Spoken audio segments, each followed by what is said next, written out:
Qatar is a peninsular Arab country comprising of arid desert and a shoreline of beaches and dunes.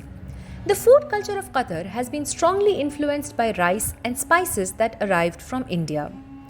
Let's dig into the past and look into a few traditional foods consumed by the Qataris. First on the line is karak. The word karak, as pronounced by the Qataris, is derived from the Indian karak chai.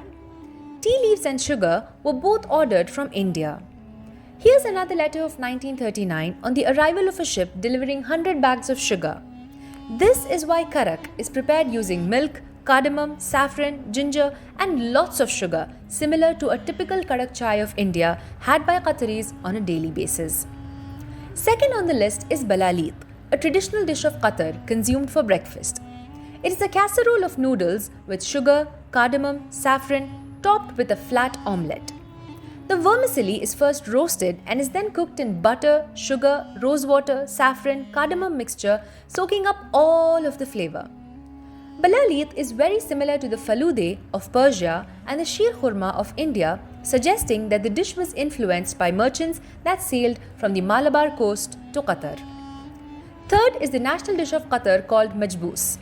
The Qatari majboos looks very similar to, inspired by the Indian biryani. It's a deliciously spiced rice dish cooked with any type of meat: chicken, lamb, goat, beef, camel, shrimp or fish.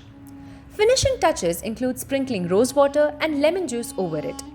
Here's a letter dated 1941 stating the arrival of rice in the country. This is how rice became a staple food of Qataris, just like the Indians. The masalas added are termed as the bazaar, which include cumin seeds, coriander seeds, powdered black lemon, ground saffron, cinnamon, turmeric and black pepper.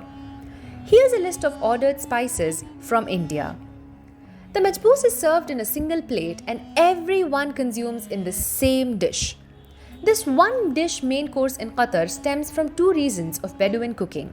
Firstly, heat sources were very limited, hence one dish was used to cook and everyone sat together and shared it. Secondly, Arab tradition is known for its hospitality. Whenever more people showed up, cooking in one vessel would mean just add a little bit more of water so that the one who's arriving can also have along with them. This and many more dishes of the Qatari cuisine are a great example of cross-cultural learning.